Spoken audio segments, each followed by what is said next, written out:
¿Cómo calienta la comida un microondas? No usa fuego, sino ondas electromagnéticas llamadas microondas.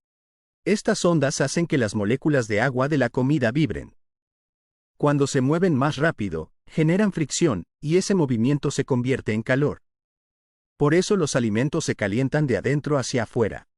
Pero como las microondas no se distribuyen igual, algunas partes quedan más calientes y otras más frías. En resumen, el microondas no usa fuego.